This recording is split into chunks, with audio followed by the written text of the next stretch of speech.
नमस्कार दोस्तों, wealth sky के एक और नए इंटरेस्टिंग वीडियो में आप सभी लोगों का स्वागत है। मेरा नाम है सुधीर और बात करेंगे इस वीडियो में हम निफ्टी एंड बैंक निफ्टी के बारे में। दोनों के चार्ट को अंडरस्टैंड करेंगे, समझने की कोशिश करेंगे कल निफ्टी की एक्सपायरी होने वाली है, किस लेवल पे होगी। और आज निफ्टी ने 23,000 को क्रॉस किया था, एक ब्रेकआउट दिया, उसके बाद ब्रेकआउट फेलियर करके फिर दोबारा उसी लेवल पे आके क्लोज हो गया जहाँ पे पिछली 2-3 दिन की क्लोजिंग आ रही है। ठीक है, तो मोस्ट प्रॉब्ली यहाँ पे जो स्मार्ट लोग बैठे हुए हैं वो नहीं चाहते कि निफ्टी कहीं पे भी जाए या नीचे जाए चाहे ऊपर जाए, वो कहीं नहीं चाहते। अल्टीमेटली क्या हुआ मॉर्निंग में, देखो कल मैंने आपको एक पॉइंट बताया था कि 22,800 के नियरेस्ट आपको यहाँ पे बाइंग ही बनती है, क्योंकि इसके नीचे जब तक ट्रेड नहीं करेगा तब तक यहाँ पे कोई नेगेटिविटी नहीं आएगी। यानी क्योंकि क्या हो रहा है यहाँ पे, जो कोई भी सेल करता है इस लेवल पे सपोर्ट लेके बायर्स इसको पुल कर देते हैं। ठीक है, जब भी सेलिंग होती है सेम लेवल पे बायर्स यहाँ पे बाय करके पुल कर देते हैं। तो जब तक ये लेवल टूटेगा नहीं, क्योंकि यहाँ पे ऑलरेडी सेलर्स को 2 बार धोखा हो चुका है यहाँ पे, और 2 बार नहीं, करीब करीब यहाँ पे धोखा हुआ उनके पास, यहाँ पे धोखा हुआ है, यहाँ धोखा हुआ है। फिर ये दोबारा इस लेवल पे आएगा तो जाहिर सी बात है वो इसको हाथ नहीं लगाएंगे, क्योंकि उनको फिर रिस्क रहेगा कि कोई ना कोई बायर्स आएगा और इसको पुल कर देगा। तो जब तक ये लेवल टूटेगा नहीं तब तक कोई यहाँ पे सेलर्स फर्दर सेल करेंगे नहीं। या तो कोई एग्रेसिव कोई बड़ा सेलर आए वही मार्केट को नीचे ले जा सकता है।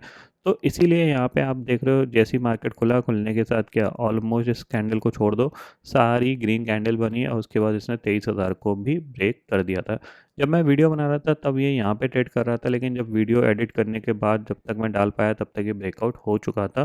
तो जिस कॉल की मैंने बात करी थी वीडियो में वो करीब आपकी 23,200 की कॉल थी, जो कि 27-28 रुपये पे चल रही थी, जो इमीडिएटली 50 रुपीज़ यहाँ पे चली गई थी।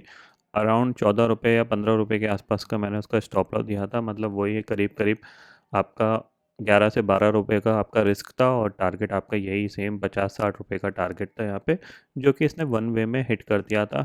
मेरे को एक्सपेक्टेशंस ये था कि निफ्टी एटलीस्ट 23,080 या 100 तक चला जाता है इस मूवमेंट में, क्योंकि अगर नीचे से आप देखोगे इतना ही जा पाता है, इससे ज़्यादा नहीं जा पाता, क्योंकि अगर आप 22,800 से देखोगे तो वन वे 300 पॉइंट का यहाँ पे मूवमेंट हो जाता, तो जाहिर सी बात है 100 पॉइंट का करेक्शन आ जाता।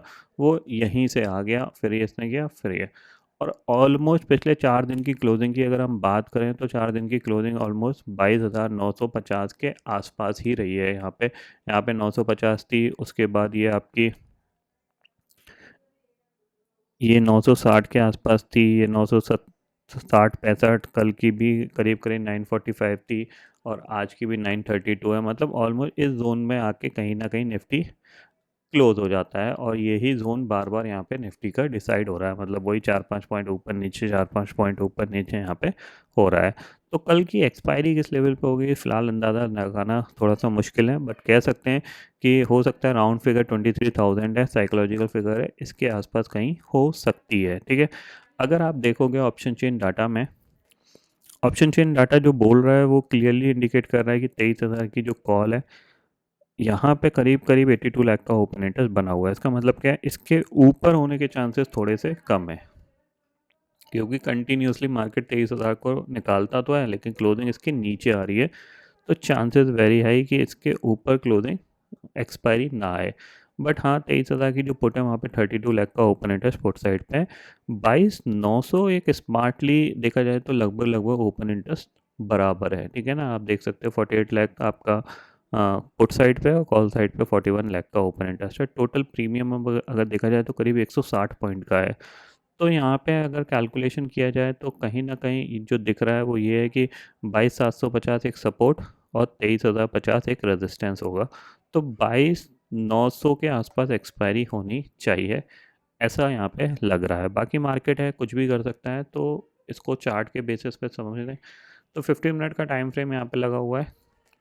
ठीक है, और अगर आप देखोगे यहाँ पे तो एक ही जोन के अंदर है, तो मार्केट कुछ नहीं कह सकते इसमें, क्योंकि आपके पास ये एक सपोर्ट एरिया है और ऊपर आपका पास ये एक रेजिस्टेंस एरिया है। ठीक है ना, सेंटर में क्लोज हुआ है तो जाहिर सी बात है हम क्या करेंगे, स्विंग का एडवांटेज लेने की कोशिश करेंगे। स्विंग का एडवांटेज मतलब क्या है कि अगर ये नीचे आता है तो बाइंग करने की कोशिश करेंगे, ठीक है, और ऊपर जाता है तो सेल करने की कोशिश करेंगे। सेंटर पॉइंट हमारा 22,900 ही होगा। ठीक है, जब तक इतना फ़ार्क नहीं जाता, मतलब 23,050, 23,100 के ज़ोन में नहीं जाता, या फिर 22,800 या 22,750 के ज़ोन में नहीं जाता, तब तक इसमें कुछ नहीं करेंगे। बाकी कल मार्केट ओपन किधर होगा वो हम अंदाज़ा लगाएंगे कल के ट्रेडिंग सेशन में। बट थोड़ा सा साइडवेज रहने की चांसेस बहुत ज़्यादा हाई हैं, क्योंकि यहाँ पे कॉल राइटर्स बैठे हुए हैं ऊपर, नीचे पुट राइटर्स बैठे हुए हैं। तो जब तक इस जोन में नहीं जाएगा तब तक एक पुल बैक या रिट्रेसमेंट नहीं आएगा, तो उस चीज़ का हम एडवांटेज लेने की कोशिश कर सकते हैं एक बार। तो उसी के पॉइंट ऑफ व्यू से हम अपनी पोजीशन को डिसाइड करेंगे। ठीक है, सेंटर में तो फिलहाल कुछ यहाँ पे कह नहीं सकते। ठीक है, बैंक निफ्टी की बात करें तो बैंक निफ्टी ने जहाँ खोला वहीं से एक वन वे मूवमेंट दिया, ऑलमोस्ट करीब करीब देखा जाए डे लो से जो डे हाई तक का जो मूवमेंट था, 800 पॉइंट का मूवमेंट था। 800 पॉइंट के मूवमेंट के बाद ये ऑलमोस्ट ऊपर ही यहाँ पे साइडवेज हो चुका है। तो अगर ये ऊपर नहीं निकला तो ये धीरे धीरे धीरे धीरे दोबारा नीचे आने की कोशिश करेगा, ये ध्यान में ज़रूर रखिएगा। और 49,800 के ऊपर जाके क्लोज होगा तो ही कुछ एक्सपेक्टेशंस रहेगी ब्रेकआउट की, अदरवाइज ये दोबारा से नीचे आ जाएगा। तो यहाँ पे ऊपर ये जो पर्टिकुलर एरिया ये रेजिस्टेंस एरिया है, तो यहाँ पे हम क्या करेंगे, जितना अच्छा हो सकता है 49,800, 49,750 ये सारा जो जोन के आसपास में लेगा, तो यहाँ पे हम क्या कर सकते हैं, सेलिंग का व्यू लेके चल सकते हैं। ये ध्यान में ज़रूर रखिएगा, क्योंकि एक बार ये ब्रेकआउट दे देगा तो फिर बाइंग बनती है, बट ऊपर जाता है रेजिस्टेंस पॉइंट है तो यहाँ पे सेलिंग की जा सकती है। क्योंकि ये वन वे मूवमेंट है तो हो सकता है ये वन वे ही यहाँ पे इसको रिट्रेस कर सकता है। ये पॉइंट क्लियरली समझ लीजिए। और कल की एक्सपायरी होने के बाद मंथली एक्सपायरी आएगी, और वो मंथली एक्सपायरी काफ़ी ज़्यादा इंपॉर्टेंट रहेगी ऑन द क्लोजिंग बेसिस पे कि मार्केट किस साइड पे जाके क्लोज होगा। तो वो पॉइंट आपको ध्यान में रखना है, मतलब चांसेस बनते हैं कि अगली सीरीज़ में एक अच्छा मोमेंट देखने को मिल सकता है। ठीक है, बाकी ग्लोबल मार्केट की बात करें तो यहाँ पे करेंटली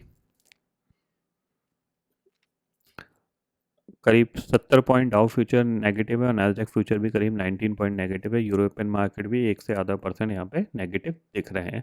तो देखते हैं क्या होता है कल के ट्रेडिंग सेशन में, क्योंकि फ़िलहाल तो अंदाज़ा लगाना मुश्किल है, फ़िलहाल तो रेंज बाउंड ही दिख रहा है। तो प्राइस एक्शन के हिसाब से यहाँ पे समझेंगे कि किस साइड यहाँ पे मूवमेंट हो सकता है। ठीक है, तो आई होप दोस्तों ये पर्टिकुलर वीडियो आपको समझ में आ गया होगा। दोस्तों फिलहाल इस वीडियो में इतना ही है। आई होप ये वीडियो आपको पसंद आएगा। वीडियो पसंद आता है तो लाइक और शेयर ज़रूर करिएगा, और चैनल को जो सब्सक्राइब कर लीजिए, क्योंकि मैं सुधीर लेके आता रहूँगा हर दिन आपके लिए नए नए वीडियो। इसी के साथ शुक्रिया दोस्तों, जय हिंद।